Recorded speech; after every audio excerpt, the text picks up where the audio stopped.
गुरुदेव भगवान की जय। प्यारे कृष्ण कन्हैया लाल की जय। श्री रामचरितमानस किष्किंधा कांड 26वें दोहे से। यहाँ विचार ही कपि मन माही, बीती अवधि काज कछु नाही। सब मिल कहीं परस पर बाता, बिनु सुधि लय करब का भ्राता। यहाँ बानरगण मन में विचार कर रहे हैं कि अवधि तो बीत गई पर काम कुछ नहीं हुआ। सब मिलकर आपस में बातें करने लगे, हे भाई अब तो सीता जी की खबर लिए बिना लौटकर भी क्या करेंगे। कहे अंगद लोचन भरी बारी, दोह प्रकार भई मृत्यु हमारी। यहाँ न सुधि सीता के पाई, वहाँ गए मारे ही कपिराई। अंगद ने नेत्रों में जल भरकर कहा कि दोनों ही प्रकार से हमारी मृत्यु हुई। यहाँ तो सीता जी की सुधि नहीं मिली और वहाँ जाने पर वानरराज सुग्रीव हमें मार डालेंगे। पिता बधे पर मारत मोही, राखा राम निहोर न ओही। पुनि पुनि अंगद कहे सब पाही, मरण भयउ कछु संशय नाही। वे तो पिता के वध होने पर ही मुझे मार डालते, श्री राम जी ने ही मेरी रक्षा की, इसमें सुग्रीव का कोई एहसान नहीं है। अंगद बार बार सबसे कह रहे हैं कि अब मरण हुआ, इसमें कुछ भी संदेह नहीं है।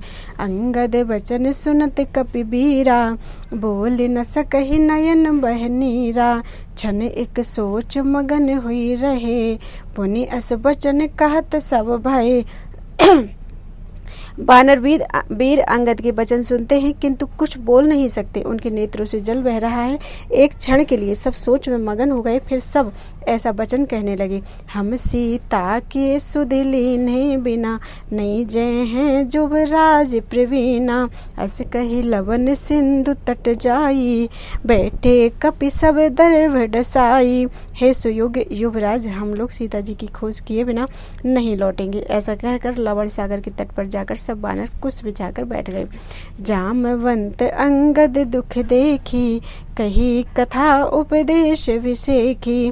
तात राम कहु नर जनि मानहु, निर्गुण ब्रह्म अजित अज जानहु। तात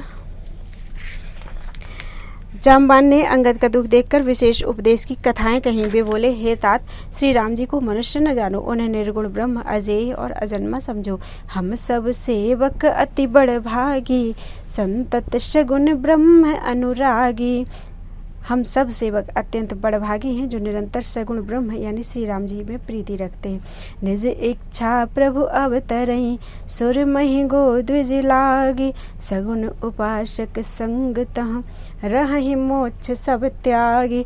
देवता पृथ्वी गौ और ब्राह्मणों के लिए प्रभु अपनी इच्छा से किसी कर्म बंधन से नहीं अवतार लेते हैं। वहाँ सगुण उपासक यानी भक्तगण सालोक्य, सामीप्य, सारूप्य, सृष्टि और सायुज्य सब प्रकार के मोक्षों को त्याग कर उनकी सेवा में साथ रहते हैं। यही विधि कथा कहीं बहुभांति, गिरि कंदरा सुनी संपाति। गिरि कंदरा सुनी संपाति, बाहिर होई देखी बहु कीसा। मोहि आहार दीन जगदीसा। इस प्रकार जामवान बहुत प्रकार से कथाएं कह रहे हैं। इनकी बातें पर्वत की कंदरा में संपाति ने सुनी। बाहर निकलकर उसने बहुत से बानर देखे, तब वह बोला, जगदीश्वर ने मुझको घर बैठे बहुत सा आहार भेज दिया।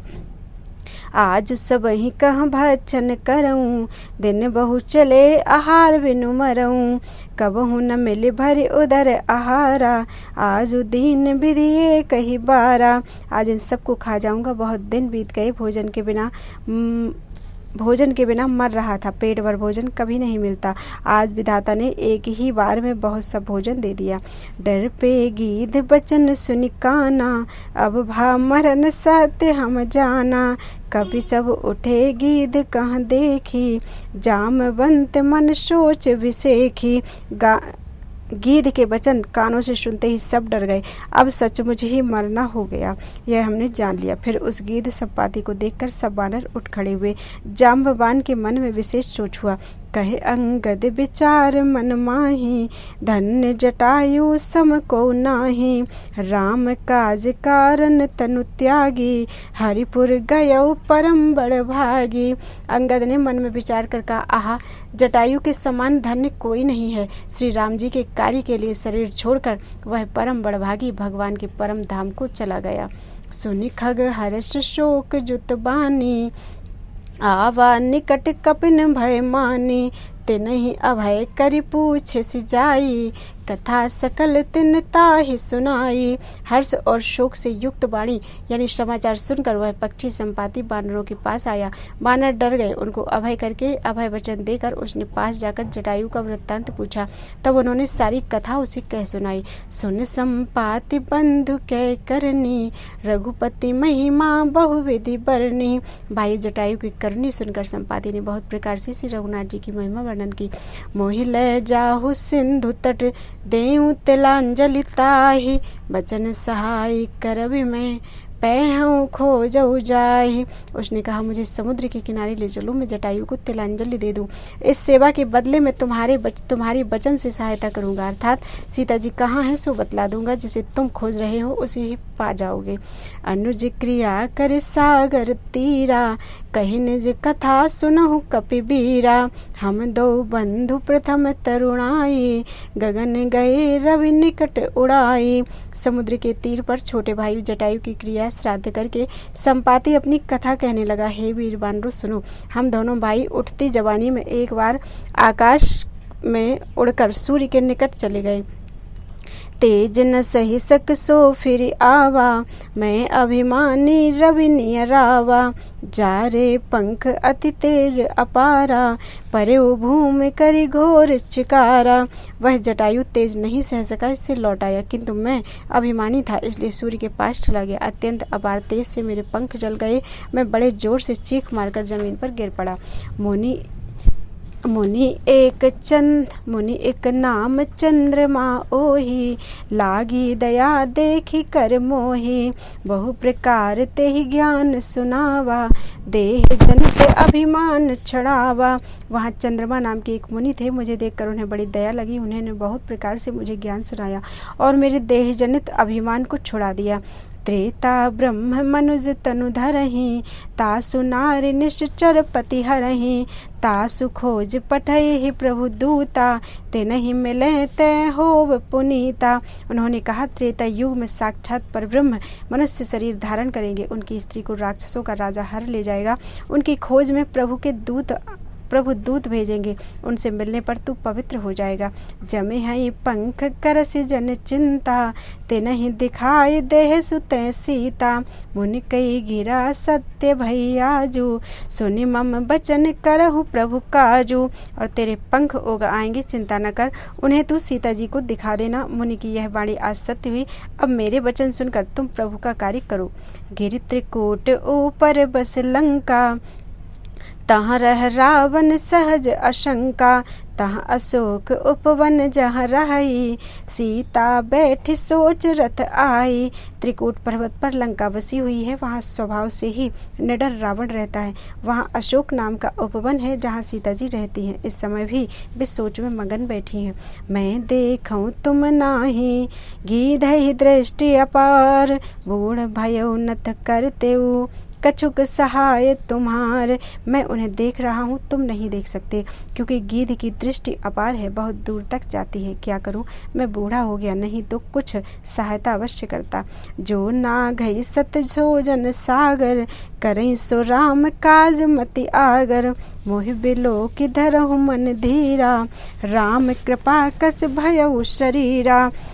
जो 100 योजन यानी 400 कोश समुद्र लांघ सकेगा और बुद्धि निधान, वही श्री राम जी का कार्य कर सकेगा। निराश होकर घबराओ मत, मुझे देखकर मन में धीरज धरो। देखो, श्री राम जी की कृपा से देखते ही देखते मेरा शरीर कैसा हो गया, अर्थात बिना पंख का बेहाल था, पंखे उगने से सुंदर हो गया। पापे उजा कर नाम सुमिरहि, अति अपार भव सागर तरहि। तासु दूत तुम तज कदराई, राम हृदय धरि करहु उपाय। पापी भी जिनका नाम स्मरण करके अत्यंत अपार भवसागर से तर जाते हैं, उनके दूत हो। अतः कायरता छोड़कर श्री राम जी को हृदय में धारण करके उपाय करो।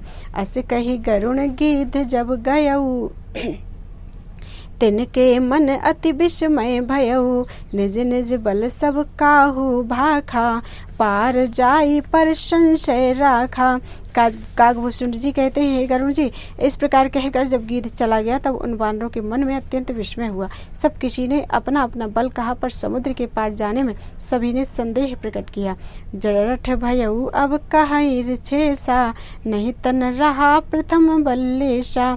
जब ही त्रिविक्रम भय खरारी, तब मैं तरुण रहे बल भारी। वृक्षराज जाम्बान कहने लगे, मैं अब बूढ़ा हो गया हूँ, शरीर में पहले वाला बल का लेश भी नहीं रहा। जब खरारी यानी खर के शत्रु श्री राम जी बामन बने थे तब जवान था और मुझ में बड़ा बल था।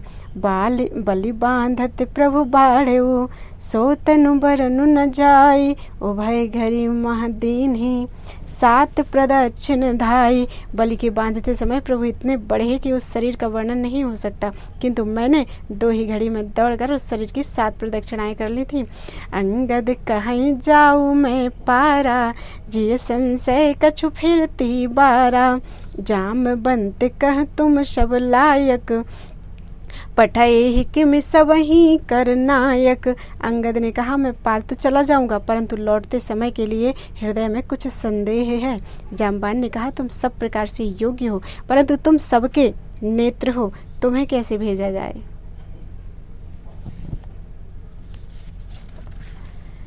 कहि रीछपति सुन हनुमाना, का चुप साध रहे बलवाना। पवन तनय बल पवन समाना, बुद्धि विवेक विज्ञान निधाना। वृक्षराज जाम्बान ने श्री हनुमान जी से कहा, हे हनुमान, हे बलवान, सुनो, तुमने यहाँ यह क्या चुप साध रखी है। तुम पवन के पुत्र हो और बल में पवन के समान तुम बुद्धि विवेक और विज्ञान की खान हो। कवन सुकाज कठिन जग माही, जो नहीं होई तात तुम पाही। राम काज लगी तव अवतारा, सुनतहु भयउ पर्वताकारा। जगत में कौन सा ऐसा कठिन काम है जो हे तात तुमसे ना हो सके। श्री राम जी के कार्य के लिए ही तो तुम्हारा अवतार हुआ है। यह सुनते ही हनुमान जी पर्वत के आकार के अत्यंत विशालकाय हो गए। कनक बरन तन तेज विराजा, मानहु अपर गिरन कर राजा। सिंहनाद करि बारहि बारा, लीलहि नाघउ जल निधि खारा। उनका सोने का सा रंग है, शरीर पर तेज सुशोभित है, मानो दूसरा पर्वतों का राजा सुमेरु हो। हनुमान जी ने बार बार सिंहनाद करके कहा, मैं इस खारी समुद्र को पल में ही लांघ सकता हूँ। खेल में ही लांघ सकता हूँ। सहित सहाय राव नहीं मारी, आनऊ यहाँ त्रिकूट उपारी। जामवंत में पूछूं तो ही, उचित शिखावनु दीजहु मोही। और सहाय को सहित रावण को मारकर त्रिकूट पर्वत को उखाड़ कर यहाँ ला सकता हूँ।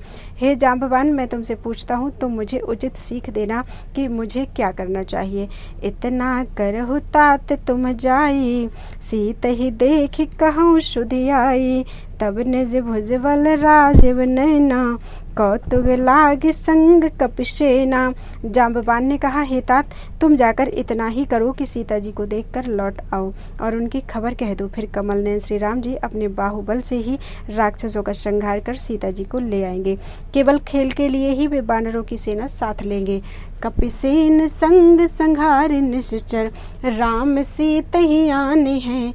त्रैलोक पावन सुजस सुर मुनि नारदादि बखाने हैं। जो सुनत गावत कहत समुझत, परम पद नर पावई। रघुवीर पद पाथोज मधुकर, दास तुलसी गावई। वानरों की सेना साथ लेकर राक्षसों का संहार करके श्री राम जी सीता जी को ले आएंगे।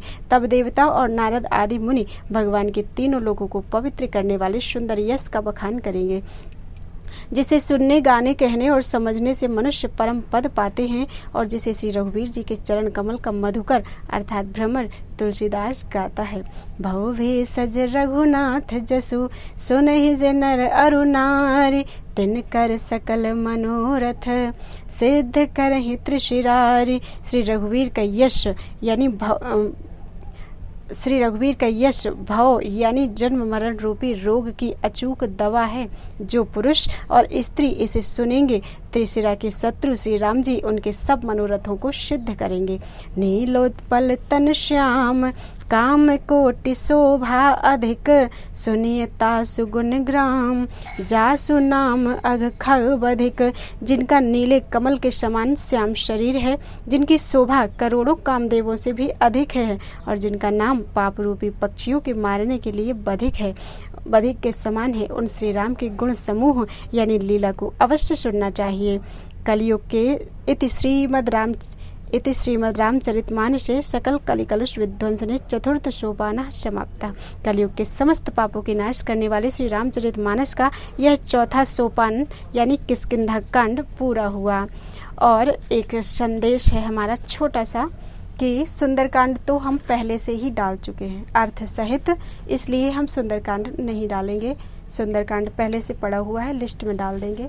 रामचरितमानस में सुंदरकांड रहेगा, मगर कल से किस सुंदरकांड के बाद क्या है, लंका कांड।